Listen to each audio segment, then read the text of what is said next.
एक मायावी दर्पण में 3 लड़कियां राजकुमार अजीत, अरुण और अर्जुन को देख रही थी।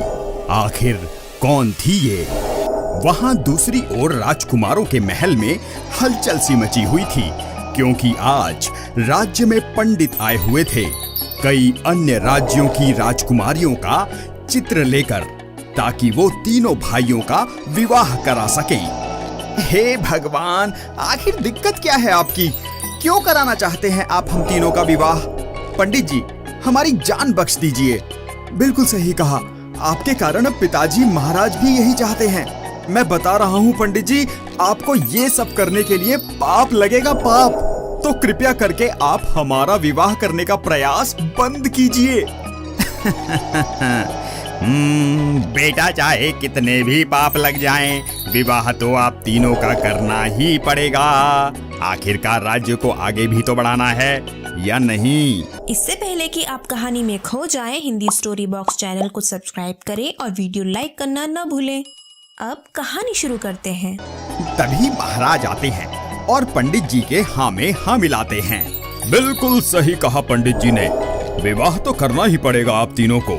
अरे एक बार ये 3 राजकुमारियों का चित्र तो देख लीजिए। तीनों राजकुमारों के मना करने के बाद भी पंडित जी राजकुमारों को चित्र दिखाते हैं और तीनों भाइयों को जैसे एक जोर का झटका लगता है।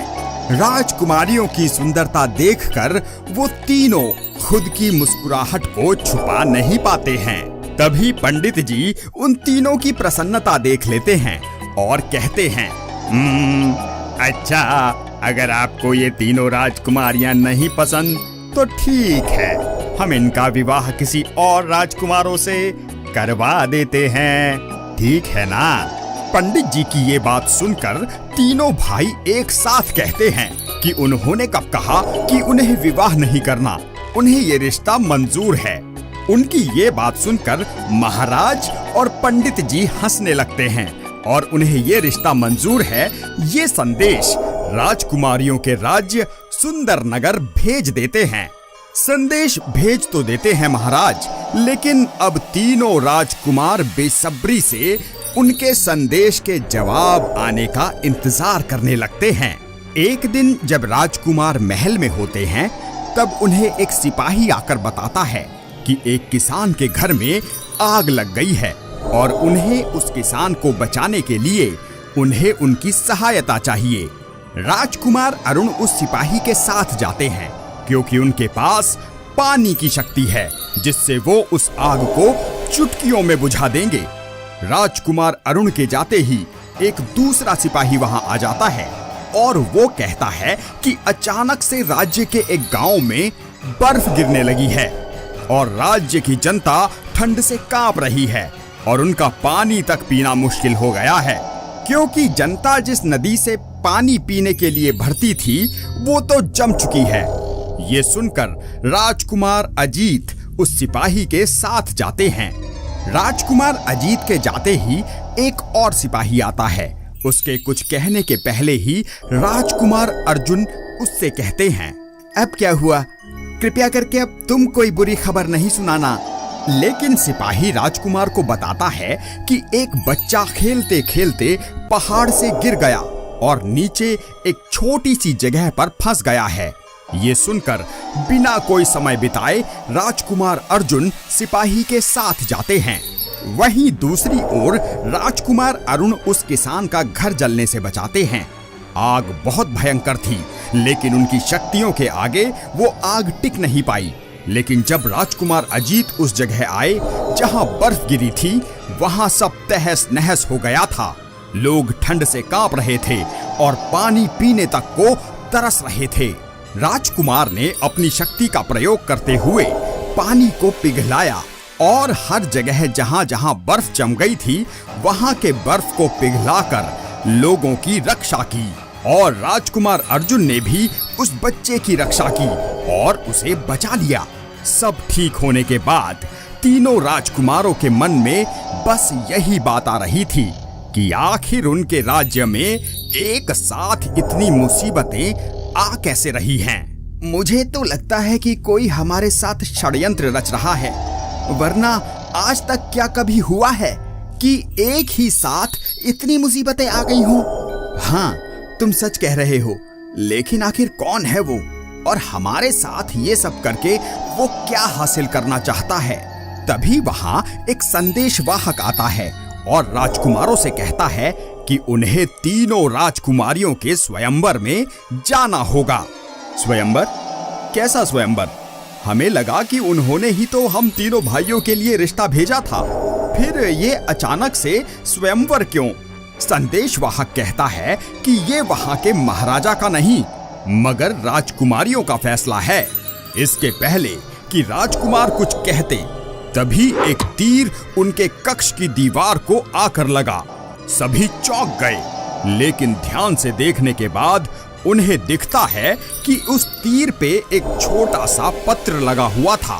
राजकुमार अरुण वो पत्र खोलकर पढ़ना शुरू करते हैं। ये तो शुरुआत है और कठिन मुसीबतें आने वाली हैं। तैयार हो जाइए। और हाँ, हम कौन हैं ये आपको जल्द समझ में आ जाएगा, तो उसकी चिंता आप मत कीजिए।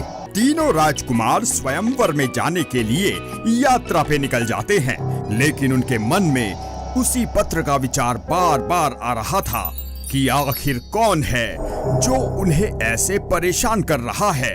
भैया, हम जानते हैं कि आप किस चिंता में हैं, लेकिन अब जो होगा उसका सामना हम तीनों साथ में करेंगे।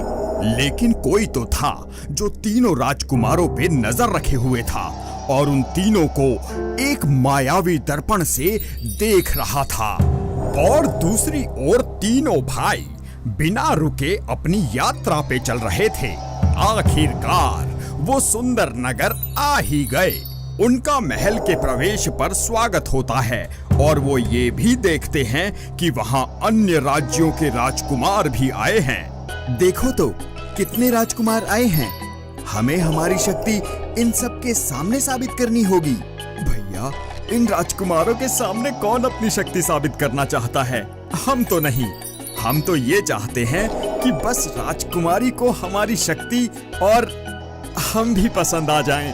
राजकुमार अरुण की ये बात सुनकर तीनों हंसने लगते हैं। इससे पहले कि आप कहानी में खो जाएं, हिंदी स्टोरी बॉक्स चैनल को सब्सक्राइब करें और वीडियो लाइक करना न भूलें। अब कहानी शुरू करते हैं। पहली और दूसरी चुनौतियों में तीनों राजकुमार दूसरे राजकुमारों को बुरी तरह पराजित कर देते हैं। अब केवल आखिरी चुनौती और आखिरी 3 राजकुमार रह गए थे, जिन्हें हराकर राजकुमार अजीत, अरुण और अर्जुन राजकुमारियों को जीत जाते और उनका विवाह उनके साथ हो जाता। अगले दिन आखिरी चुनौती होती है और इस चुनौती में राजकुमारों को अपनी शक्ति दिखानी होती है और 2 अलग अलग राज्य के राजकुमारों को एक दूसरे से मुकाबला करना होता है।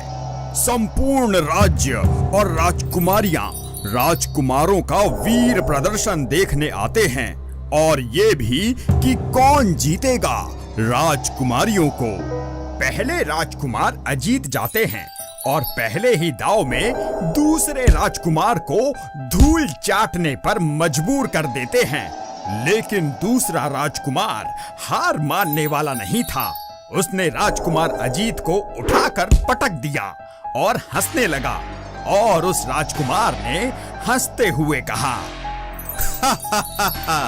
इतनी जल्दी नहीं, चलो अब उठो, अगर हिम्मत है तो अपनी शक्ति दिखाओ। और वहीं दूसरी तरफ राजकुमार अरुण और दूसरे राजकुमार कनिष्क का घमासान युद्ध चल रहा था। राजकुमार कनिष्क के पास मायावी शक्तियां थी, वो एक से अनेक हो सकते थे। इसलिए कौन असली राजकुमार कनिष्क है ये राजकुमार अरुण के लिए समझना मुश्किल था। वो हमला तो करते थे लेकिन उसका कोई फायदा नहीं होता था, क्योंकि वो जिस पर भी हमला करते वो बस राजकुमार कनिष्क का एक मायावी रूप होता था। हे भगवान, जितना मैंने सोचा था ये तो उससे कई गुना अधिक शक्तिशाली निकले। कहीं राजकुमारी इन्हें और इनकी शक्ति देखकर प्रसन्न ना हो जाए। और वहीं राजकुमार अर्जुन का मुकाबला राजकुमार आयुष से था, जिसके पास किसी भी इंसान को काबू में करने की शक्ति थी। राजकुमार अर्जुन को लग रहा था कि राजकुमार आयुष उनके सामने हैं और वो उन पर हमला करते हैं, लेकिन असल में राजकुमार आयुष उनके पीछे खड़े होते हैं। लड़ते लड़ते राजकुमार अजित, अरुण और अर्जुन राजकुमार चंद्र, कनिष्क और आयुष से बेहद थक जाते हैं, लेकिन कोई भी हार मानने को तैयार नहीं था। हम जान गए हैं कि आप तीनों बेहद शक्तिशाली हैं, लेकिन हम हार नहीं मानेंगे, चाहे हमें अपने प्राणों की आहुति ही क्यों ना देनी पड़ जाए। हाँ, हमें लड़ना मंजूर है, लेकिन हम हार नहीं मानेंगे। तभी राजकुमार चंद्र, कनिष्क और आयुष मुस्कुराने लगते हैं और अचानक से वहां से पूरी प्रजा और राजकुमारियां जो बैठकर उन्हें देख रही थी वो गायब हो जाती हैं और तीनों राजकुमार सुंदर राजकुमारियों में बदल जाते हैं। ये क्या हो रहा है? कोई हमें बताएगा ये क्या हो रहा है?